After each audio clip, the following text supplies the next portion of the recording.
Are we all good? All right. I think we can start the session. It is 4 p.m. in the UK, Wednesday, 9th of April. Hello, everyone, and thank you for joining us today. I'm very excited to see so many of you with us. My name is Parisa, aka Emma. Some of you know me by that name. And today we're going to be talking about something very important that affects so many of you, and yet it doesn't get talked about enough. But I'm going to promise you that by the end of this session, you'll be walking out with some very helpful techniques and strategies, as well as how we can help you to feel confident using English when you are in real life situations. So we're going to start the webinar using language to build a new life. So before we get started, let me tell you a little bit about myself. I have a Master of Education in the field of TESOL. TESOL stands for Teaching English to Speakers of Other Languages.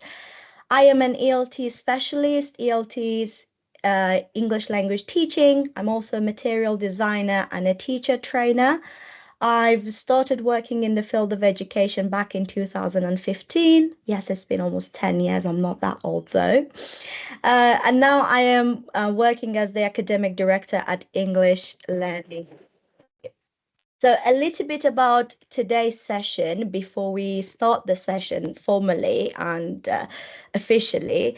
So the Q&A is open, as you can see. The chat box is open all through the presentation, the webinar, so you can just type in anything, but unfortunately I can't see the chat because I'm sharing my screen, but feel free to share your thoughts, your questions. If you want to say anything, feel free to drop it there. And also at the end of the session, at the end of the webinar, there will be a dedicated Q&A session where you get to ask questions and I'll be answering your questions. So before we get started, if I could ask you to tell me your names, pop your names down in the chat box, and which city or which country you're joining us from. As I said, I can't see it, so feel free to share it, and I'm going to find a way to look at it. I'm going to stop sharing my screen. I want to see who is here with us. So now I can see the chat box. If you could write your names, the city or the country you're joining us from, that would be lovely. I can see some of you are typing. Okay. Nice. Gobi Daha from India. Kathy, China. Leeds, UK. Okay, that's nice. That's nice. That's where I am. China as well. China again. Well, China's winning. All right. I'm waiting for a few more of you. Oh, from Japan as well. That's very nice. That's very nice. Thank you. Thank you very much, everyone. So I have to, oh, again, Leeds. All right. That's very good. Now, I'm going to go back to my page about myself. So let's get started with the agenda for today. This is what we will be covering in our webinar today. So we will start with the psychology behind fear of communication, why some people are afraid of communicating, and what are the reasons behind it. The second part of the webinar will be about the common misconceptions about language learning. There are some ideas and beliefs that exist in the field of language teaching, English language learning and teaching, let's say. but they are just not right. They are not correct. They are not facts. So it's very important to know about them and know the truth behind them. The third part would be about language and identity, how language is closely connected to your identity and who you are. The fourth one would be, I guess, why so many of you are here. So, we're going to be covering some of the very effective and useful techniques to use English successfully in real life situations. And the fifth part would be how we can help you, how we can support you to feel more confident in, let's say, using English in real life situations. And then at the end, there will be a Q&A session where you can ask questions and I'll be answering them. So here are a few sentences, a few statements that I heard from my students over the years. And if you're a student, I think you might have said some of these sentences, or you might have even thought about them. Or if you're a teacher, because I know that some of you here are teachers or English teachers yourselves. So I'm sure you've heard these from your students over the years as well. So we're going to go over some of these, and I can't go back to the chat box, obviously, but if it's what I'm reading, these sentences are something that you've said yourself or you've thought about it, I would like you to just write yes in the chat box. So the first one, very common, very popular one, is my spoken English is poor. So a lot of people think of their spoken English as their weakest skill. The second one, I understand English, but I can't speak it well. So it might be a difference between the skills, listening and speaking skills. I think I don't have a talent for learning English. Some of you might think those who speak English better or like more fluently are more talented or have a talent for learning English, and you don't. Oh, this one. As soon as I open my mouth to speak, my body shakes and my mind goes blank. I'm sure it happened to so many of you, and this has nothing to do with your language abilities.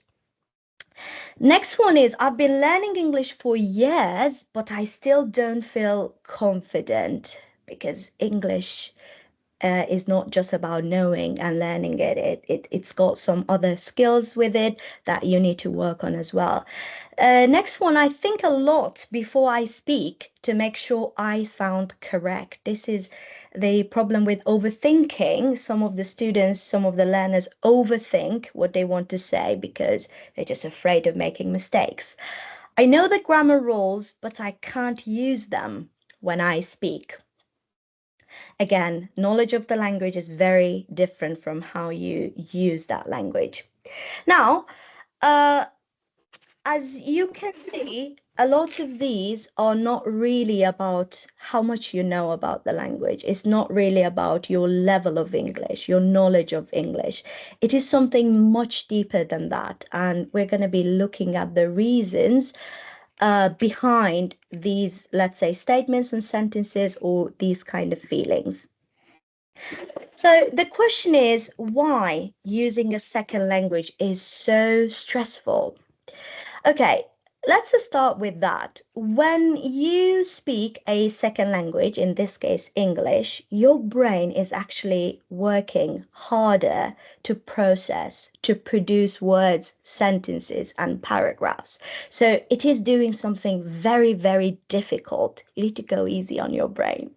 But there are some feelings that come with using this second language, again, English in this case, that make you feel stressful, make you feel anxious, nervous, and really, this is a very bad feeling, negative feeling. So the first one is fear of making mistakes. So for so many of you, making mistakes is a very scary thing. And why is that? Because when you make mistakes, you think you're not good enough. You're not good enough in English. Your English is not good enough to communicate. And that's what makes you feel stressed. But there's something about mistakes, and that is you learn more from your mistakes than you learn from the course books. The next one is fear of judgment. You might be worried about how other people think about you, or let's say think of you. So you might think, oh, they think you are not smart enough, you are not professional, you're not clever enough, and it's not really about who you are and what you know. It's just because you're expressing yourself in a second language that you are afraid of these judgments. Another one that is a very sad thing that I'm sure might have happened to so many of you is the past negative experiences with using English in different situations. You might have experienced using English in some situations that people laughed at you, people ignored you, or they corrected you in a very harsh way, and you felt embarrassed. You felt ashamed of yourself because of that. And that negative experience sticks with you for a long time. And whenever you want to use English again, that comes back to you and makes you feel stressed. Another one is something that I think a lot of students struggle with that, and that is perfectionism. And that brings the overthinking. Some of you think you need to sound 100% correct. You need to be 100% correct in grammar, in vocabulary, in pronunciation, and then you can talk and communicate, which, let me tell you the truth, is an unreasonable expectation. Because why should you sound 100% correct in all the aspects of a language? If you have that feeling, if you want to sound 100% correct, that slows you down. It won't let you practice. It won't yet let you use English because you will never ever get a chance where you can speak 100% correctly. And let's be real, no one speaks perfectly. No one speaks 100% correctly, even myself. So do not expect that from yourself. It's a very unreasonable expectation, and it adds an extra layer of stress to you when you want to use English as a second language. Another one is low self-confidence in a second language. So some of you might be very, very confident in your first languages. You have a character in your first language, but when it comes to second language, you just don't have that confidence. You don't feel yourself anymore. And again, remember, it's not because of who you are. It's not about what you know about the language or whatever topic you are talking about, but it's about expressing yourself in a second language, which is a very difficult thing to do. And you don't believe in your ability in that language. It's not about you again. I'm sure some of you might have watched the Modern Family series. There is a very popular dialogue where Sofia Vergara says, "Do you know how smart I am in my first language?" And I'm sure that's something that you can resonate with, a lot of you, that you feel you're very smart, you know a lot in your first language, but when it comes to second language, you just lose all of those.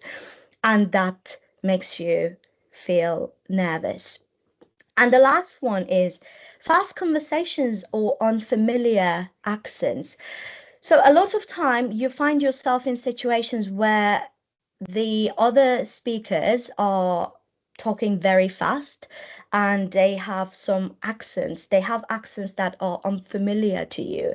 And it makes you feel stressed because you're worried that you won't understand them. So if you don't understand them, you won't be able to respond to whatever they are saying. So this situation also makes you feel stressed. And again, it's not about you, your knowledge of English, your knowledge of the language, but it's just about that situation. Now, uh, as you've uh, as you've noticed, a lot of these feelings, a lot of these negative feelings are uh, not really related to how much you know in a language, and these are all the feelings that cause language anxiety. This is what we call them, language anxiety.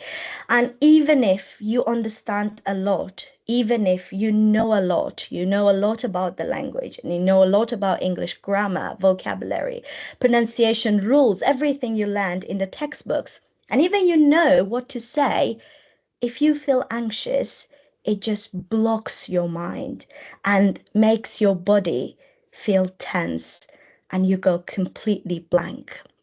Now, this is what language anxiety does to you, does to your body, let's say. But there are something that you need to know about language learning and using a second language that I'm sure after knowing them, you might feel much better about yourself and the way you use the language. Now, we're going to be talking about some of the common misconceptions about English as a language. So, misconceptions are ideas or beliefs that are not based on correct information, although they exist, although people might think they are true, but they are just not. And it has nothing to do with facts. So, the first one, I think, you might have thought about that before coming to the UK. Many people think English is the only language spoken in the UK. That's a false statement. Well, there are more than 300 languages spoken in the UK at the moment. So don't you think if you come to the UK or if you're in the UK, you will be talking to people in English, everyone around you will be speaking English, and everyone will be using the exact same language that you expected. There's no such a thing. And apart from that, there are at least 10 old local languages in the UK that people are using it, which if you listen to them, you won't understand a word because uh, it does not sound like English at all. They are old languages, but local languages. And some of you might think English is the official language of the UK. It is correct, but it is one of the official languages in the UK. In fact, there are three other official languages. So we have Scottish in Scotland, we have Welsh in Wales, and we have Irish in Northern Ireland. So these are the other four official languages in the UK. The second one, I'm sure you said that maybe, or you heard that there is a standard English accent. So since we're in the UK, let's stick to British accent.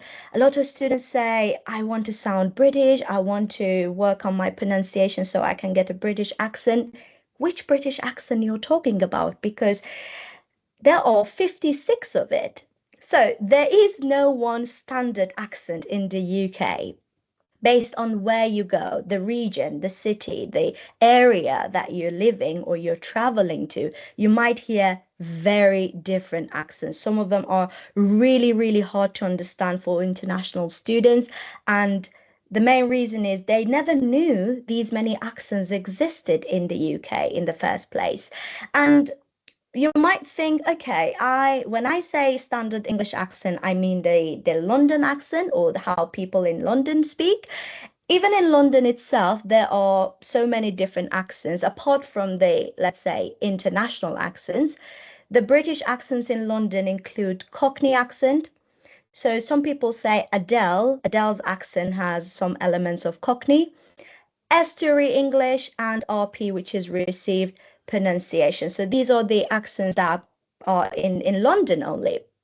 And the third one, which I think is the most important misconception about English, and that is when there's a miscommunication, when something goes wrong in a conversation, especially when you're talking to someone whose first language is English, the first thing that comes to your mind is my English is the problem. The conversation is going wrong because my English is not good enough.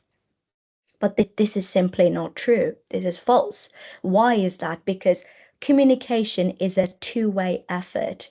You have a responsibility to communicate, to express yourself, to convey the meaning, but also the other person, the listener, the other interlocutor also has a responsibility to try to understand you, to try to interpret what you're trying to say, and that is their responsibility. So it is a cycle of talking, listening, and adapting. That means everyone in the conversation should feel heard and respected. So if you are not to blame in this situation, although you should try your best to convey your message the best way possible. But if it did go wrong, do not try to blame yourself and feel more and more nervous about it, because the other person should also make efforts to try to understand what you're trying to say. Now, the next part is about language and your identity. Now, language is closely tied to your identity. It pretty much defines who you are, where you're from, and why you're here, let's say. So let's have a look at these numbers here. So we have two names here, non-native speakers and native speakers. Let's say for the sake of this webinar, we refer to those who speak English as a second, third, or additional language, non-native speakers, and those who speak English as a first language, native speakers. Now, by looking at these numbers, there are 1.1 billion non-native English users in the world at the moment, and only 400 million native English users. What does it say?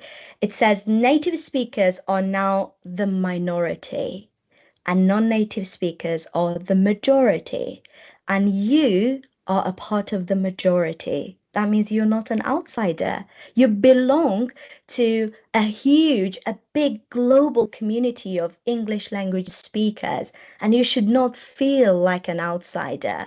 And your accent is your strength, not your weakness. It tells everyone who you are, where you're from, what your first language is, and you have some stories to tell about your culture. So your accent is by no means nothing to be embarrassed about or ashamed of, but rather something to be proud of, because that defines who you are and where you're from. Now, I'm sure you've been waiting for this for quite a long time. So we're going to be going over some of the very helpful and useful techniques which you can use in everyday conversations, in all of your interactions, starting from today, so that you will feel less stressful, less nervous when it comes to communicating in a second language, when it comes to using English in different situations. So we're going to go over them. And don't worry, you can take notes as I go over them, but also there will be a recording of the session and we will be sending it to you so you can review it if you miss something now. So the first one, if you find yourself in a situation where there are so many people around you who you know speak English as a first language, or they are fluent in English, and you're worried that you might not understand them, you might get lost in that conversation, do not be afraid of asking for adjustment in those conversations. So before you start the conversation, you can ask the other people to adjust their speaking.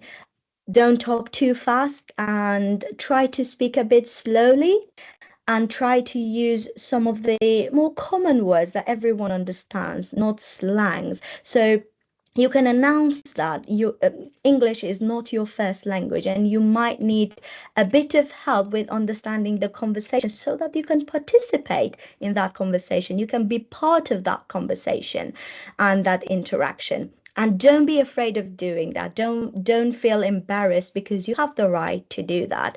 And you can see after doing that, most of the people will try to be more careful about the way they use language, and they try to consider that you might not understand everything. So they might give you some explanations, some cultural notes, so it will help you a lot in conversations. The second one, try to use simple and familiar words that you're comfortable with instead of using some complicated, very fancy words, C1y words that you want to use just to say, oh, I learned this very complicated word the other day from someone on Instagram, and I won't say beautiful anymore. Instead, I want to say gorgeous. Well, there's no problem with that as long as you are comfortable with using that. You should be comfortable with how you use those new words, where you need to use them, and how to even pronounce them. Because if you are not comfortable with that, it will make you feel more stressed and more nervous because you don't know how to use it.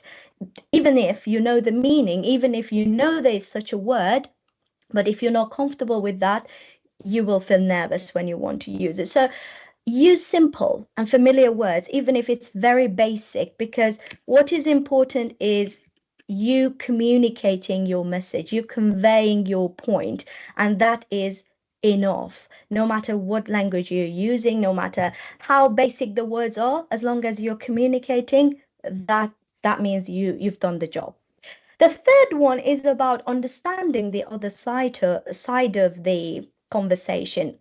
Sometimes some of the miscommunications happen because you did not quite catch what the other person, let's say, and you're worried, you feel embarrassed to ask them if you understood them correctly, but there's no problem with that. You can paraphrase what they said in your own words, in simple words, just to confirm your understanding, just to make sure you understood them correctly, and then you can try to answer what they said, or you can carry on with the conversation. But if you don't understand them in the first place, it's very difficult to continue that conversation, and it might result in misunderstanding and miscommunication more and more. Number 4 now is a brilliant one. It might sound a bit weird, but I can assure you this is a very effective technique to feel less stressed and feel more confident in conversation.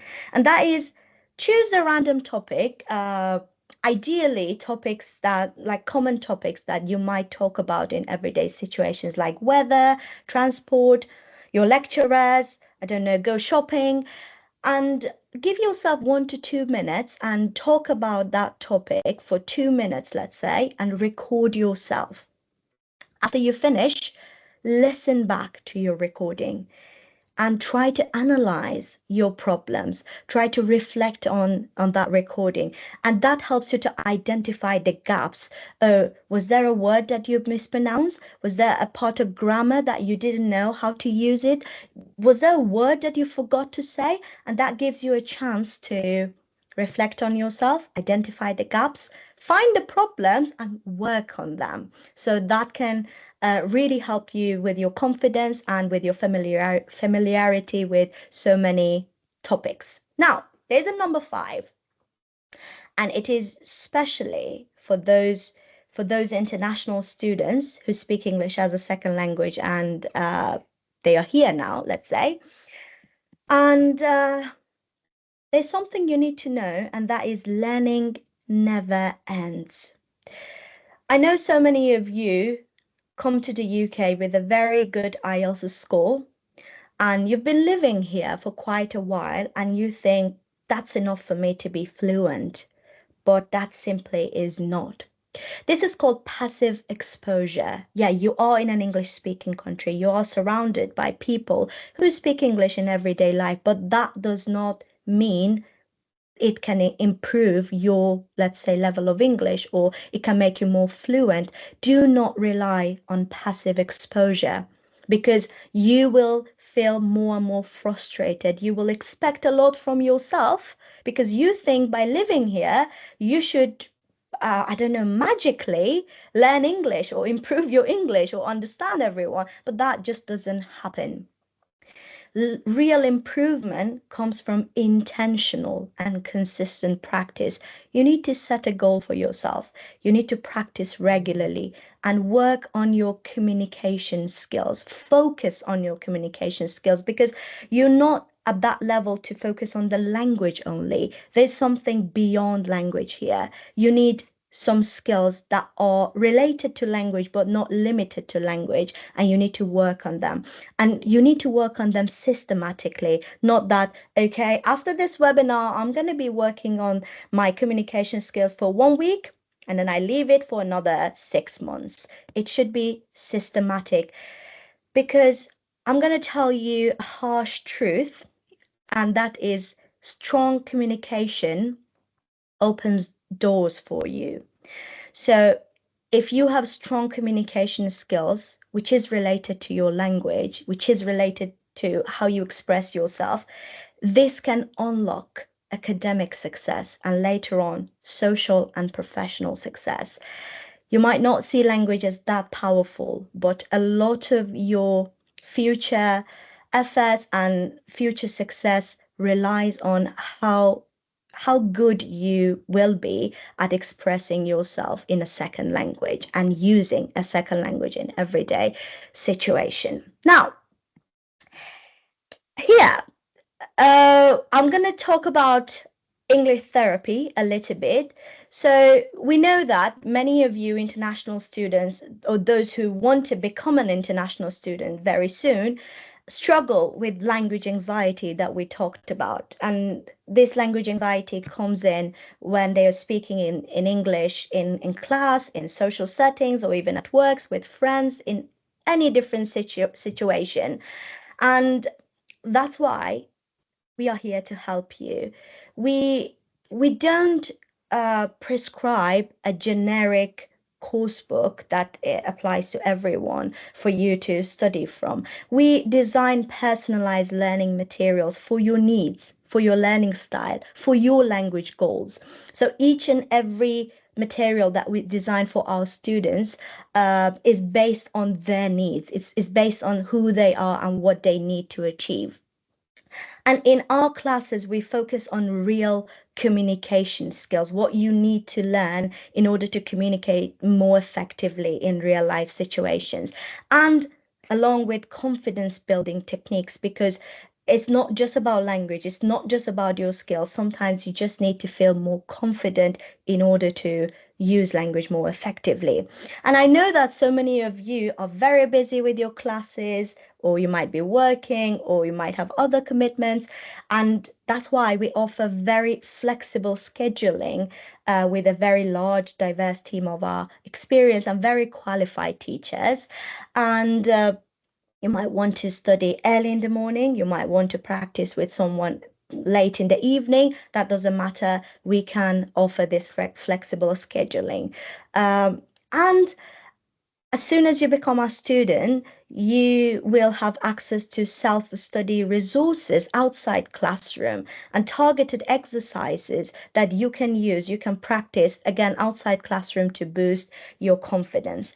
Now, on the right-hand side, you can see some logos and names. These are the organizations that support us. We're very proud of being recognized by them. We're very thankful for their support and help um, all all through what we've been doing. And I want to go to the next slide, and that's where you can find us. So if you want to learn more about what we do and how we can help you guys achieve your language goals and make you feel more confident in communications and use the language to better express yourself and open more doors to yourself, feel free to follow us on social media platforms. We've got Instagram, LinkedIn, and that's my WeChat for Chinese students. Um, Also, if you want to reach out to us, you can email us, call us on that number, or WhatsApp us. On our social media platforms, we share a lot about language learning, about confidence building techniques, how you can feel more confident in using a second language, and a lot of updates about our courses and about the future events will be shared across our social media platforms.